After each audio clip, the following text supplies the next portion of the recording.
Okay, I'm going to place you guys in the right order. Where's Ivan?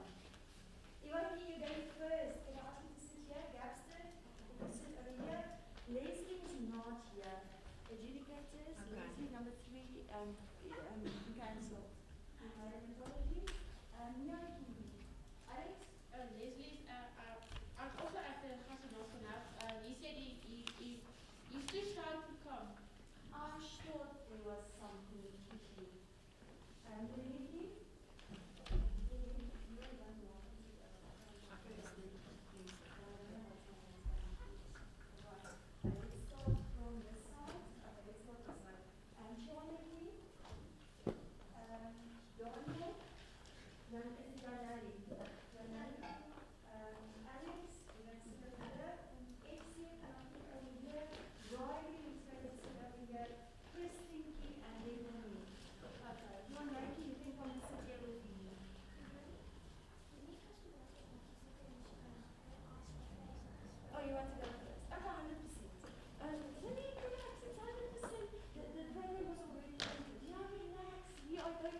She has to go for hockey, that's why. She's in okay.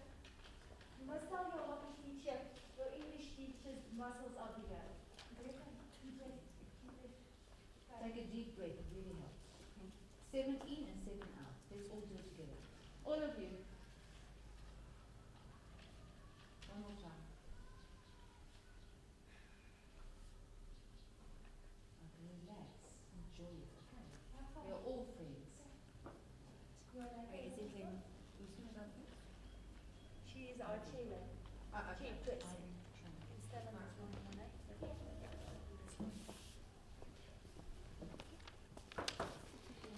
Good evening, ladies and gentlemen. Welcome at this prestigious evening, Public Speaking 2021.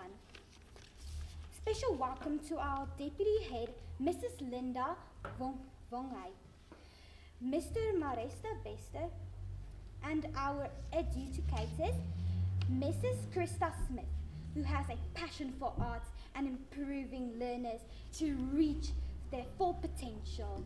She has been teaching for 27 years. Mrs. Liana Pretorius, who used to be an English visual arts teacher since 2014, she is an English subject advisor for Tshwane South District. Allow me to open with these words from Mother Teresa. Kind words can be short and easy to speak, but their echoes are truly endless. Let us pray. Dear Heavenly Father, thank you that we can all be here together. Thank you for the opportunity to hold this event. We pray that you will bless this evening and everyone present. In Jesus' name, Amen. So, sit back, relax, and enjoy the evening. First up is Ivan Tron. Zeus should or should not be banned.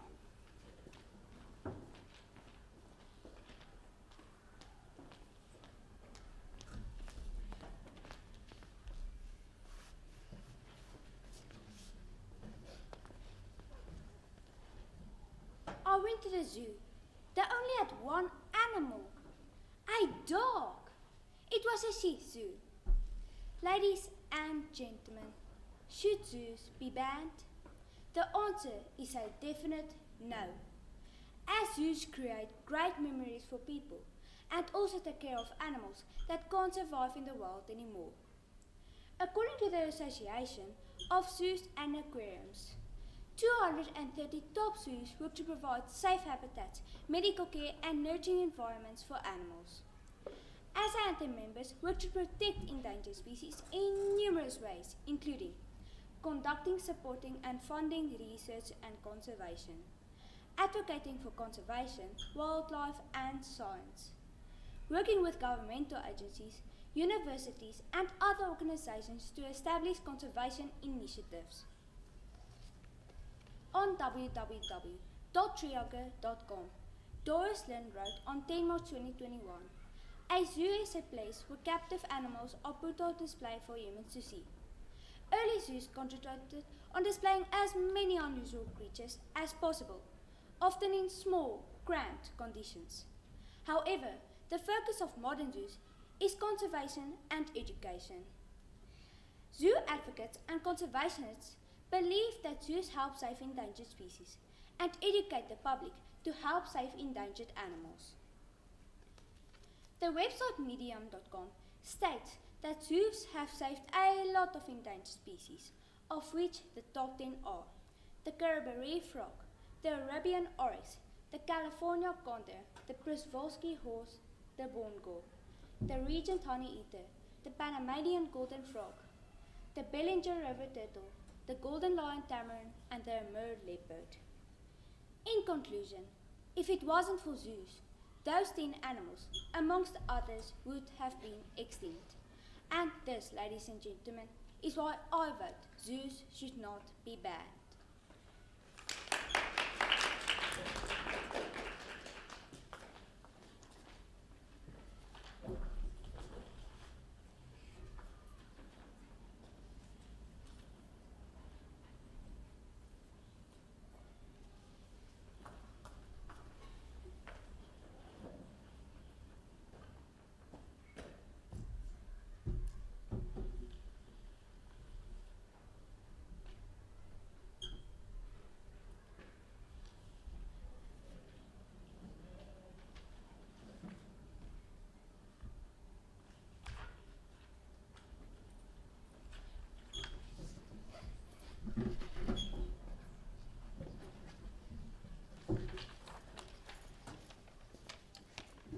I absolutely agree with Ivan. Zoos are important. Next up is Danique Vogel.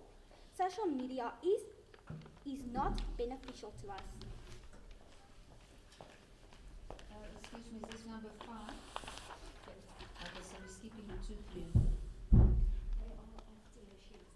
Okay, oh, I understand. Okay. Thank you, Denise. Social media and kids. Is there anything more terrifying for any parent? From cyberbullies to predators. It seems like the danger of social media for us kids are endless. On its own, social media is not that dangerous, says Laurie Gates, a cyber education consultant and author. It is in the manner in which it's used that can be the problem. As social media continues to grow in popularity with both teens and tweens, the media source just becomes a bigger threat to their children's well-being. According to a BBC survey, more than 3/4 of children between 10 and 12 years old are using at least one social media network. Bad effects of social media could be long-term and irreversible. One of the bad effects is addiction. The constant checking of Snapchat, Instagram, and Facebook. Experts believe that knowing what's going on with your friend and what they are thinking or feeling can be addicting. Research from the UCLA Brain Mapping Center has found that being appreciated on social media through all the likes has been seen in a brain scan to activate the reward center of the brain. For kids, knowing how many people like what they've posted and what they are saying about them leads to compulsive checking. The heavier social users admit by checking their social media feeds up to 100 times a day, even during school. The second negative effect would be bad mental health. Studies done in 2015 in the UK Offices of National Statistics show that children spending more than 3 hours a day on social media are more likely to suffer from poor mental health. Social media. According to the study, social media are potentially a source of comparison, cyberbullying, and isolation, which could lead to mental health problems. The third negative effect is FOMO, the fear of missing out. In the article of DoSomething.org, several bad effects have been listed. These effects include depression, addiction, stress, and the fear of missing out. FOMOs will be scared to miss out on their friends' jokes, parties, activities, and having fun. This could lead to depression.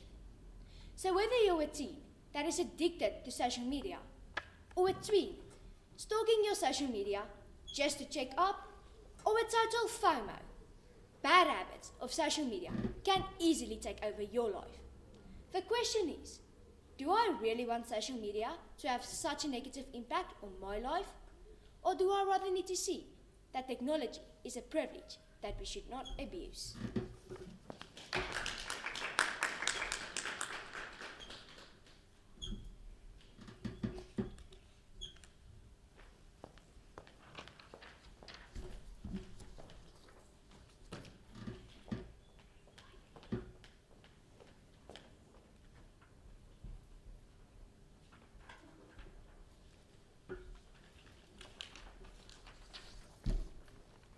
Lanique, next time I'll think twice before of social media.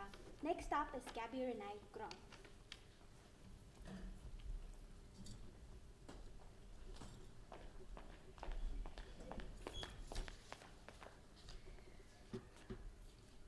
Nothing. Can you think of nothing? Let's try.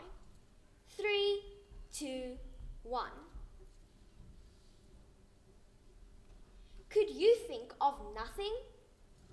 There is nothing more disheartening when you are trying to fall asleep, and you must try and force yourself to think of nothing. We all know that it is not happening any time after 3 o'clock in the morning. This got me to think I would be able to find the nothing that I could focus on to help me coax the Sandy man to do his job. You had one job, Sandy. Ladies and gents, fortunately, or should we say unfortunately, some people have everything that money can buy. Many celebrities have a daily struggle with a silent killer. Are names like Robin Williams, Chester Bennington, Whitney Houston and Amy Winehouse coming to mind? They had everything, yet nothing. Have you ever felt a small feeling of this nothing? In the past, mental illness conversations were seen as a taboo, but today it is very real and affects 6 out of every 10 people, said Dr. Harm Pretorius, retired practitioner of Intercare. According to the World Health Organization, mental health conditions are increasing worldwide. The most recent statistic is, according to the South African College of Applied Psychology, 1 in 6 South Africans deal with some sort of anxiety and depression, which leads to substance use problems. We must teach everyone that their worth is not attached to the number of likes that they receive on any social media platform. Nothing can be found in many places and things around us. From the House of Justice, where nothing happens to criminals, where nothing is done for the victims.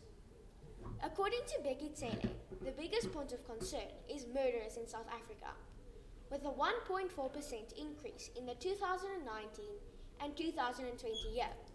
A whopping 21,325 cases were reported. Ladies and gents, that number is only the reported ones. How many were not? As I am still awake, trying to think of nothing, watching the clock and wishing to fall asleep, the Sandman has obviously skipped my house. I keep wondering how thinking of nothing was supposed to be helping me, as it is obviously not working. I'll try one last time. Nothing, nothing, nothing. In the 90s, there was a brand of cool drink called Fresca. My parents said that the slogan was "Nothing tastes like Fresca." Does Fresca really taste like nothing, I thought? My brain is such a mess with this nothingness. I am still awake with my pursuit for nothing, and my very awake brain reminds me of the song "Nothing Else Matters" by Metallica. This brings me to realization that nothing is going to get me to sleep, and that I have a serious bone to pick with the Sandman.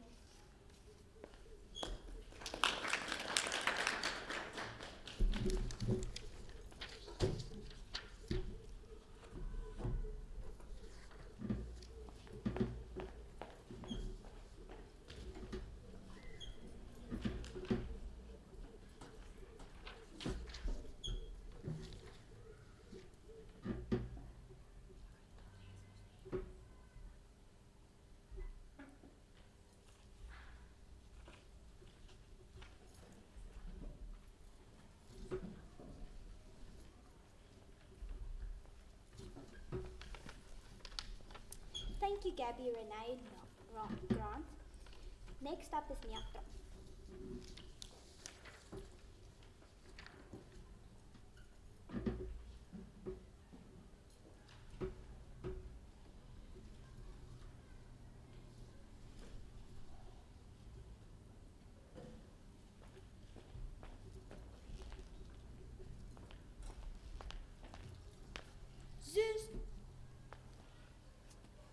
Zoos should definitely be banned. They've got my vote. Currently, there are over 10,000 zoos worldwide, 15 in South Africa alone.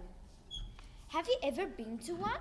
I don't like the feeling of seeing animals trapped in cages. I don't like the small and enclosed areas.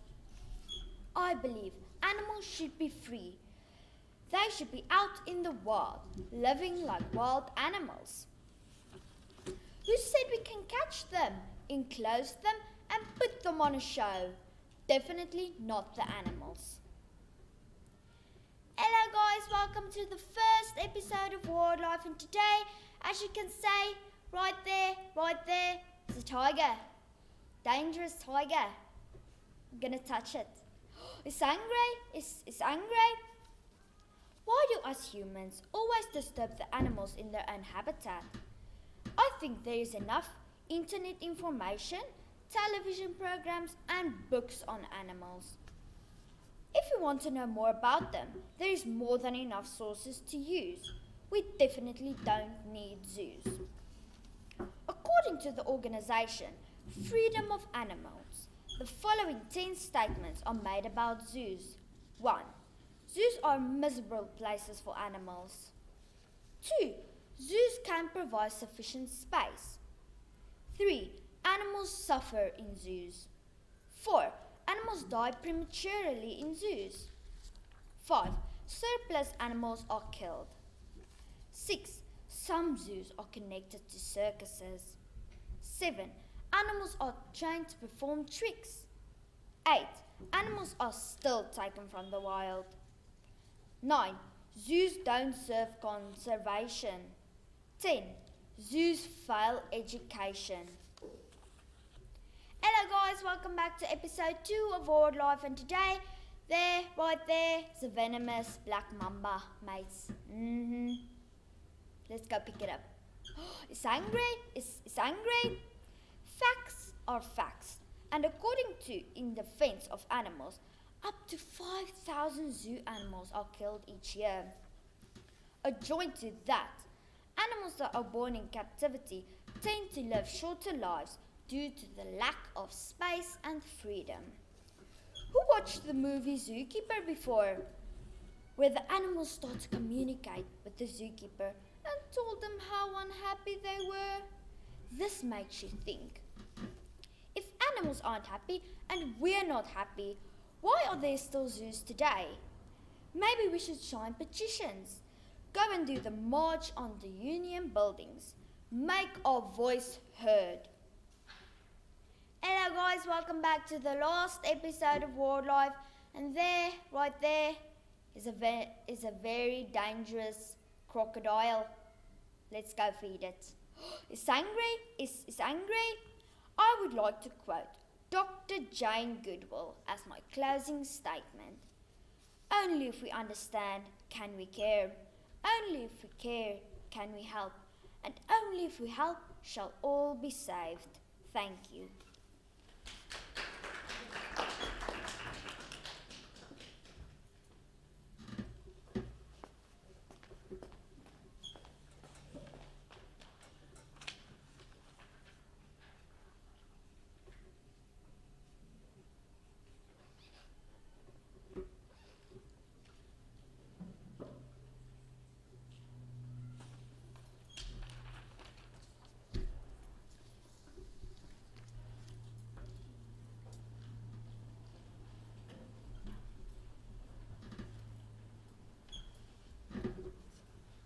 Thank you, Mia. You also make a very good point. Next up, Shanri Homer.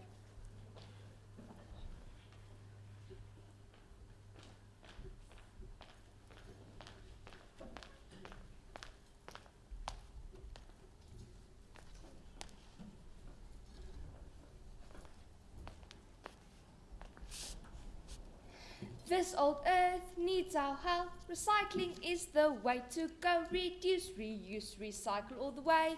This old earth needs a helping hand. Good afternoon, Chairman, ladies and gentlemen.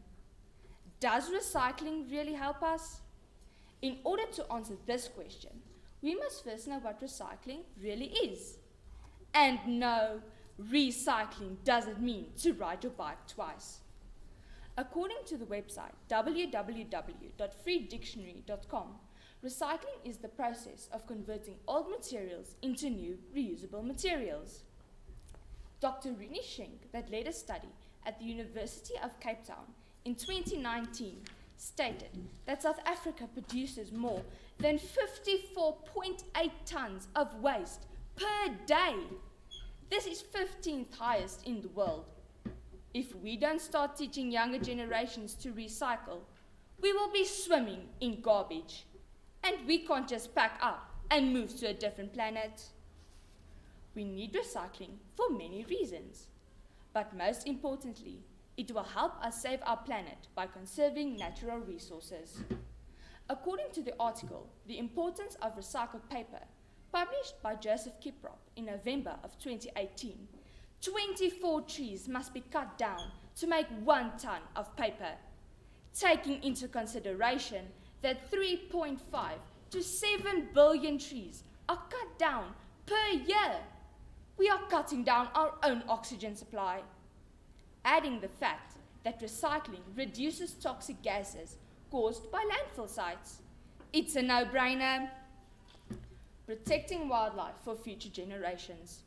Dr. Marcus Erickson of the Five Gyres Institute said that there is over 5.25 trillion pieces of plastic weighing 250,000 tons floating on the high seas. Marine organisms as far as 10 kilometers below sea level have ingested plastic fragments. So suck it up and use paper or plastic straws. You can save money and boost creativity by recycling.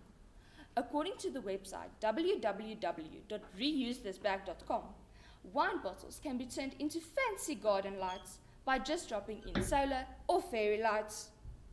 Wonderful gifts can be made with products that we would just normally throw away.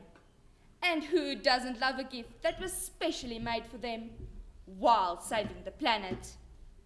We've been way too careless with our earth up to this point, and it needs to stop. We have to change, not just the way we do things, but the way we think. Reduce the number of products that you buy, use, and throw away. If you don't really need it, then don't buy it. Choose packaging in the supermarket that can easily be recycled. Set up a recycling bin at home to sort through plastic, paper, and metal. Yes, there it is. Reduce, reuse, recycle. Does recycling really help us? Recycling is no longer an option. It's a priority. Recycling is the future of our beautiful planet, our home.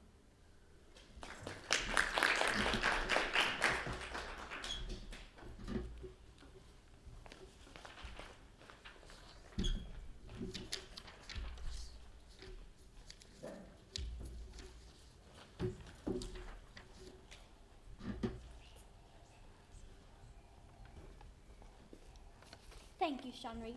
I'll definitely start recycling tonight.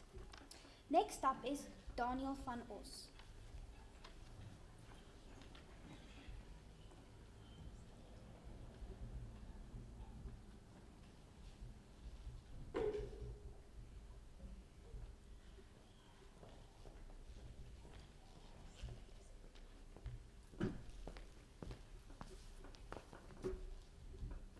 I like to move it, move it. I like to move it, move it. I like to move it.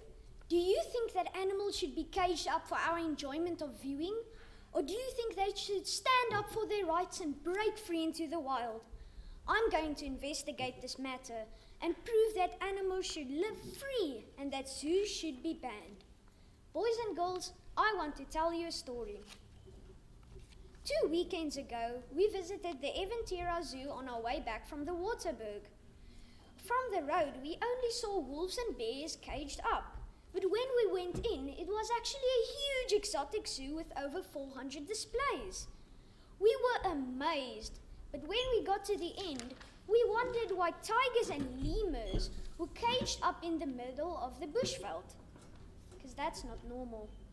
In the brochure they gave us in the About Us section, it stated that it all began when a young boy's dream became reality when he got a lion cub for his birthday. Wow, dream come true or nightmare in the savannah? What do you think? I mean, zoos are fair in a way because they keep endangered species of animals on this planet for future generations to see. But isn't it better for a pride of lions to roam round in the Kruger, or for a parliament of owls to swoop over the Drakensberg hilltops? In the KQED website stated on 1 October 2019 that zoos has existed since 3500 BC in Egypt. Pharaohs kept them to show their power and not for the better of the animals. Zoos are a win for people, but they actually do more harm than good. Big cats like tigers and lions bred in captivity because they can't ever be released into the wild because they were never learned their natural skills. In the New York Times magazine, in article Zoo Animals and Their Discontents, stated on 3 July 2014 that mammals, birds and octopi have consciousness and emotions. This means that animals that zoos care for remember the loss and longing of their families that they were stolen from. So boys and girls, if zoos are meant for the amusement of bored civilization, if zoos are a display of power over the beasts, if zoos make animals forget how to survive in the wild, and if zoos make animals feel the trauma of being jailed for life, then we are the real monsters. Zoos should be banned. They are evil incarnated.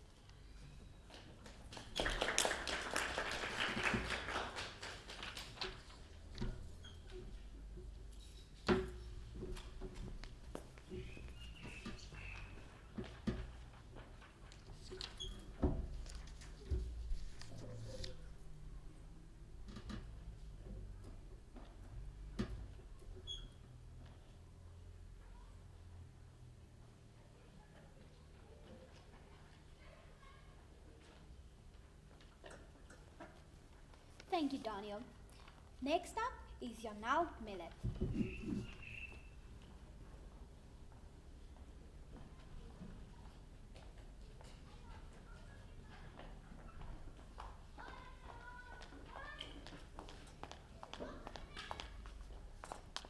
What is the right age to own a device? Ladies and gentlemen, my choices are definitely different than yours. Some kids got electronics at a young age, like 6 to 8 years old. The question is, what is the right age to own a device? For me, it's simple, but for others, it can be right. According to Pew Research Center, the right age to own a device is 12 to 13 years old. I just want to mention something. If you got your electronic at a young age, you will get more attached to it. But if you got it at an older age, you will not get so attached to it. I have 3 reasons why a child should get a phone. Number 1, to stay in touch with family. Number 2, to talk to friends. And number 3, to help create memories. Don't you agree that those are all valid reasons? I certainly do. I also have 3 reasons why a child should not get a phone. Number 1, they're always playing on it. Number 2, they never get out anymore. And lastly, number 3, they stay up late and play on it during the holidays. That's not fair. Now, according to www.niche.com, 77% of students got their first electronics at the ages of 10 to 17 years old. Wow, that's incredible. 10 is the perfect age, but 17 is too late, in my opinion. But our parents know that devices can be expensive. Now, do you have an idea for your choice? I know we all love our devices, but don't cause a problem in your house. At least plan for 3 hours a day. I think I made a decision. Ladies and gentlemen, I think the right age to own a device is... Wait, here it comes. I think it is 10 to 13 years old. Who would agree with me? I think it's mostly up to our parents. Thank you.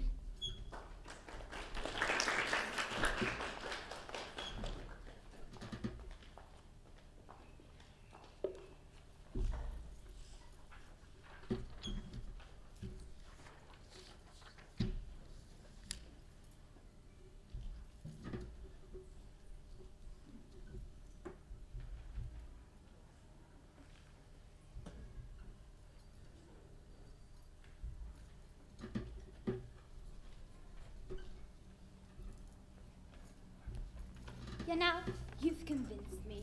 Let's help take memories. Next up is Alex Harper.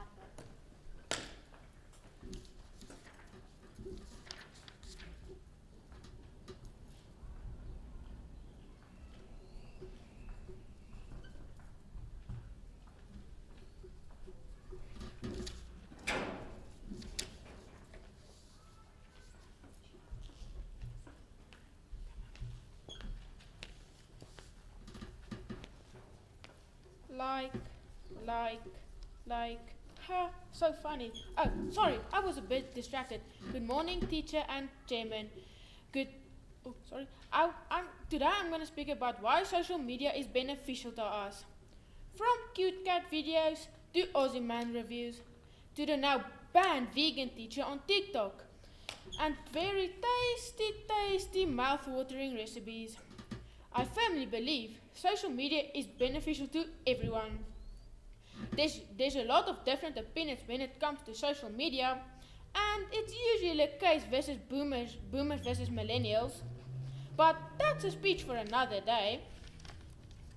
Social media has changed the way we do things. It's changed the way we buy things. It's changed the way we consume valuable content and how companies do businesses. Social media opened doors we never know were closed. Facebook provided us with a new way to connect with family, whether they are down the road or across the ocean. And it gives our grandparents something to do. It reminds us about awesome days we spent with family and friends too. You know that mom that irritates you on your feed with a ton of posts absolutely everything they do? Well, one day, 40 years from now, when she's not around anymore, her kids will scroll down Facebook and see all their memories had drinking Monster shakes and eating waffles for breakfast on Mother's Day. And Facebook is it's not more than just a brag page. Instagram shows us the beauty in the world. I mean, there's nothing the visually beautiful platform has to offer. Pinterest is full to the brim with awesome ideas and super cool blog. There's recipes, home improvement, fashion ideas, and even a ton of self-care tips. YouTube has a video for everything. How to do this, how to do that. Fortnite. According to my mother, the verdict is still out the benefits of Fortnite videos, but she will come around eventually. I could go on forever about what each social media platform has to offer, but the school bell will ring any minute, and the idea of this speech is not to go down the rabbit hole and get stuck on social media for hours. What would we have done in lockdown without social media? Think about it. What a scary thought. So to summarize, need an update on the world, your family, your Aussie Man's latest reviews? Facebook, need visual inspiration and motivation? Instagram, need to know how to build a skeleton for school? YouTube, need hours on entertainment because your siblings are annoying? TikTok, need a quick highlight of the latest news? Twitter, need a recipe and waste hours of your day? Pinterest. In conclusion, social media isn't as bad as they say. From happy, clicky people and even the trolls. There's a place for everyone on social media, as long as you remember to always be kind, share the smiles and be responsible when you're online. Hashtag sharing is caring, hashtag social media matters, hashtag mic drop, hashtag Alex out.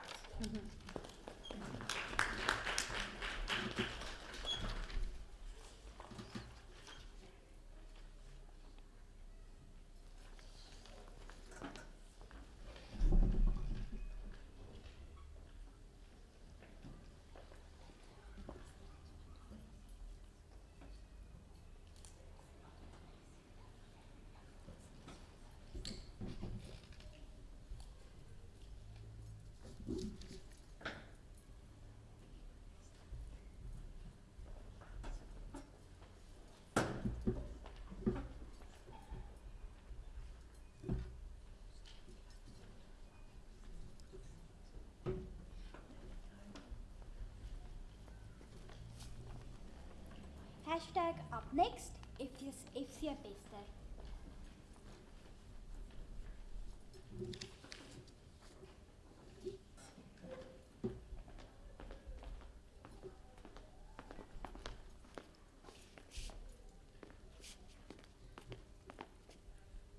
My granddad has the money. My mother has the looks. My father is the wisest, but luckily my granny can cook. My brother wants a Ferrari. I think he will become a crook. I just want some peace to read my intelligent book. Dear teacher and friends, can you just imagine walking into a shop and buying everything that you see? Traveling around the world while your friends are doing homework and studying. Just eating pizza, ice cream and chocolates while you play PlayStation all day long. In her book, Happy Money, The Science of Happier Spending, Elizabeth Dunn, Professor of Physiology at the University of British Columbia and Chief Science Officer, wrote, prioritizing money over time might actually undermine our happiness. Making lots of money will not inevitably boost your happiness. Or wouldn't it be wonderful to be the luckiest person alive? Nothing ever goes wrong. Everything you do is successful because you are so lucky. For example, the day you forgot to do your homework, your teacher is ill at home. Or when you forgot that it was market day at school and you don't have your wallet, your best friend gives you the money he's been owing you for a few months. Gary Player, probably the best South African golfer ever, said, the more you practice, the luckier you get. Well, I must say, that doesn't sound very lucky if you had seen how hard he had to train. But what about being smart? Acing every test you write, or just remembering everything you read or see? Knowing everything when people start a conversation? Well, that was until my father told me about the article he read in Life magazine, stating 8 downsides of being very intelligent. It all seems to me that you can be rich without being smart. Smart, but poor. Lucky in a sense that nothing bad happens to you, but neither does anything good. You can be rich, but not very lucky. Lucky and very rich, but as dumb as a bag of rocks. Now, I'm as confused as a chameleon on a smarty box. What can I do to not be poor, not very unlucky, and at least be able to take part in different conversations? Dr. Gene Siegel, a physiologist at the University of Mississippi in the USA, wrote that emotional intelligence, otherwise known as EQ, is the ability to understand, use, and manage your own emotions in positive ways to relieve stress, communicate effectively, empathize with others, overcome challenges, and diffuse conflict. According to Dr. Siegel, emotional intelligence will have a positive effect on the following 4 aspects of my life: my performance at my school or work, my physical health, my mental health, my relationships, and my social intelligence. With high emotional intelligence, I will appear smart because I will know what to say and when to say it. I will surely be lucky, reason being that I will know what to do, when to do it, and how to do it good. I will surely have enough money because managers rate a high EQ as a higher advantage than a high IQ. So ladies and gentlemen, although I would love to have as much money as Jacob Zuma, be as smart as Donald Trump, or as lucky as a South African politician, I think that I will rather invest in making lifelong good emotional intelligent decisions that will enrich every aspect of my life.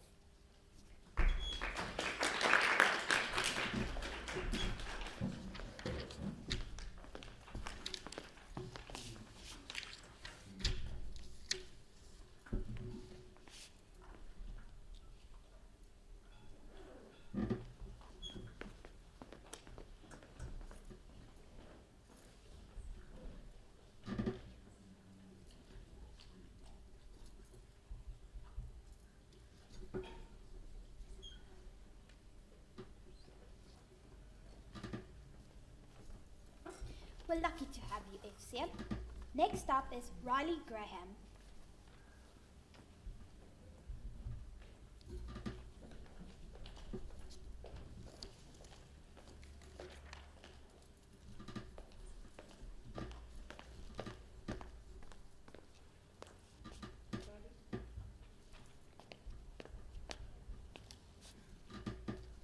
I am one step away from being rich. All I need now is money. Good day, ladies and gentlemen. Yes, you guessed it. I would rather be stinking rich than being lucky or intelligent. After all, money makes the world go around. Famous actor Chris Rock says, being rich is not about having a lot of money. It is about having a lot of options. I agree. If I was thinking rich, then I would employ intelligent people to make me, yes, you guessed it, more money. What about being lucky, you might ask? Well, ladies and gentlemen, I believe that you create your own luck. As famous French chemist Louis Pasteur said, chance favors the prepared minds. That is why I would employ the intelligent people. They in turn will get paid to be prepared and ensure that they stay rich and therefore also lucky. Money just makes people happy. According to an article on CNBC.com, people are actually happier when they make more money. They say that it gives you options to make choices about how and where you live, caring for your family, and doing good deeds, which all make us feel happy. In conclusion, I know that being rich would definitely make me very, very happy. Just think about it. Enough money to do whatever you want to, whenever you want to. Besides, nobody cares about your degree when you're driving a Lamborghini.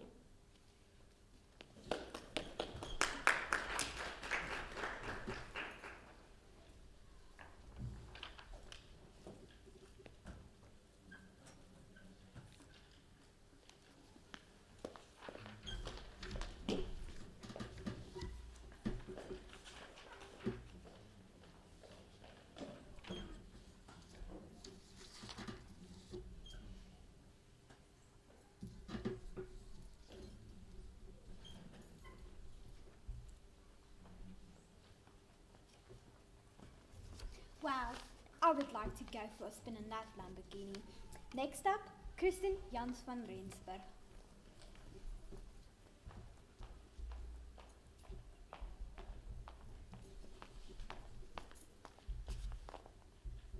What did one ocean say to the other ocean?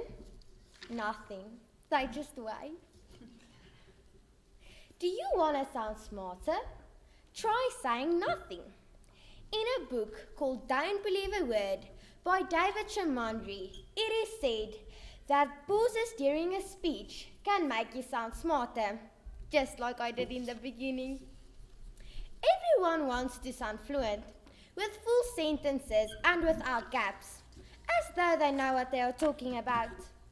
Anxiety over stumbling or trying to find the right words can make people dislike public speaking, and hesitating even for as little as 300 milliseconds can change how your audience sees you. in a surprisingly good and positive way.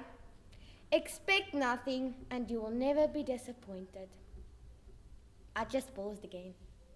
A study in the journal Lingua proved that speeches with pauses are judged clearer and more educated. The study also showed that the pauses are better than the and the is that spoil our speech. The lesson is, if you need thinking time, you should not be scared to take it. It is not going to make you seem stupid. Just do it with confidence. According to Aristotle, to avoid criticism in life, say nothing, do nothing, and be nothing. Or take a pause and be calm like skeletons because nothing gets under their skin.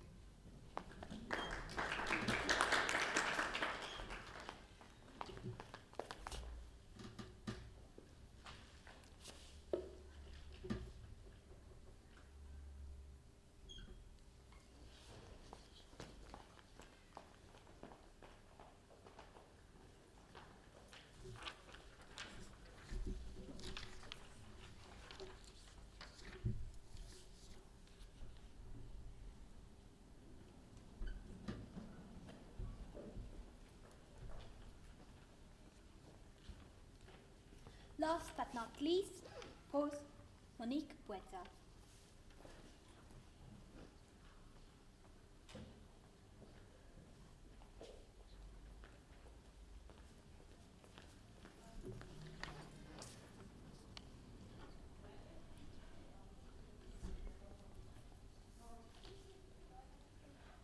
Do you hear that?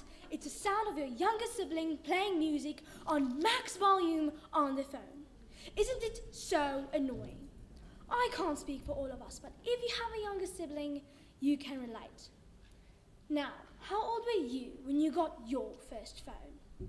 Most of you would say that you were 10 to 11, but according to www.pcmag.com, you should be 12 and older to own an electronic device, because that is the time when your brain starts to function. Now, I have to say, I am guilty of this because I was 10 to 11 when I got my first phone. But according to www.quora.com, says that you could be 7 and older to own an electronic device. I don't agree to that. But yes, I understand when there is an emergency, you can call your parents to help. But let's say I am under 8 and something bad happened. They are just going to be like, oh, I'm going to play Candy Crush now. They don't have the responsibility to call their parents and tell them. No, they're just going to play games on the phone. See, it's just a waste of time and money. When you're 12, you develop this thing called responsibility. See, us 12-year-olds knows the line between work and playtime. You use your phone for work, like the Viva app in Afrikaans, or to go on Google and search what is the plural of car, and that kind of stuff.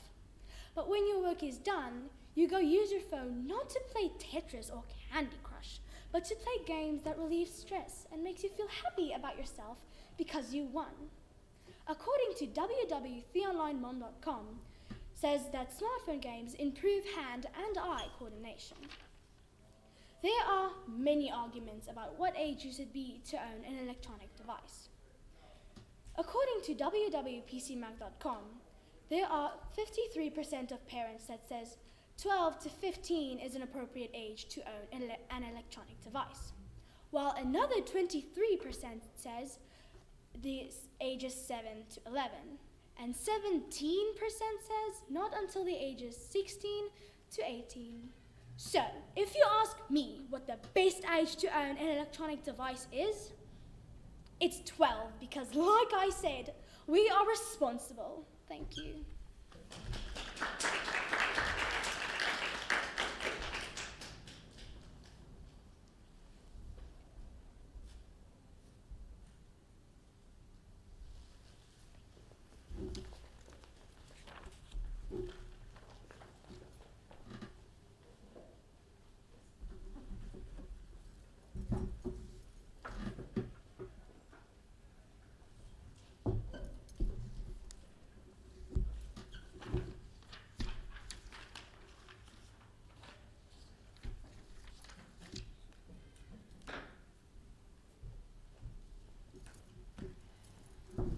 Ladies and gentlemen, that is it for the evening.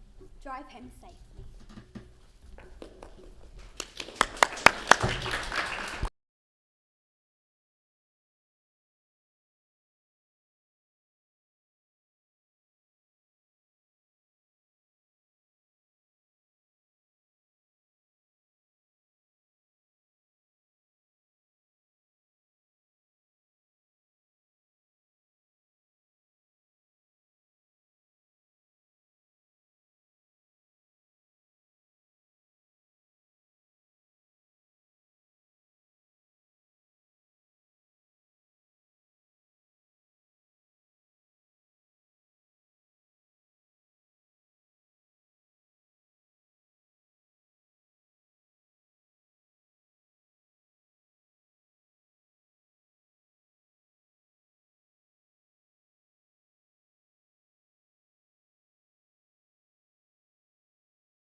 Well, once again, it gives me hope to listen to you. You're also beautiful and fresh, and we really enjoyed it, and it was a privilege to listen to you.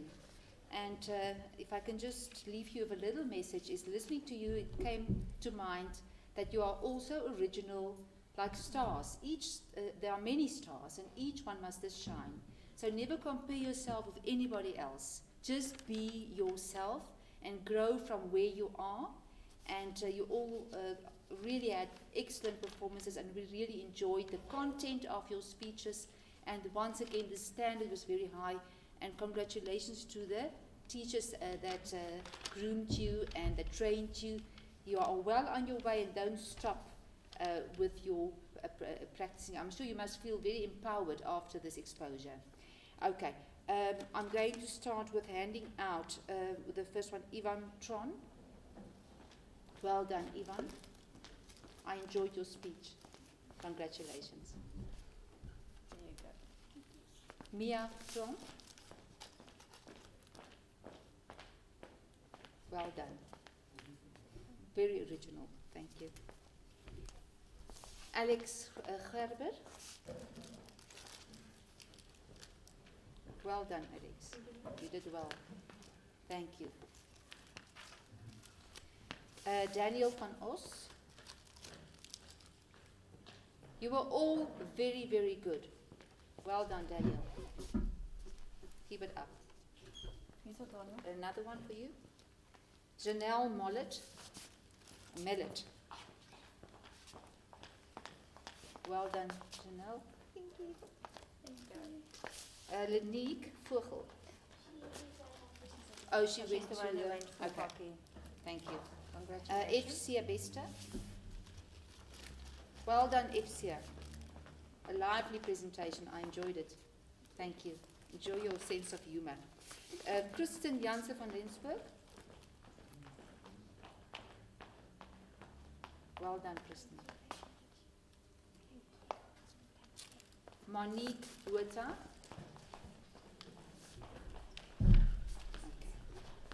Okay. Well done, Monique. Now the second winner up is Riley Graham.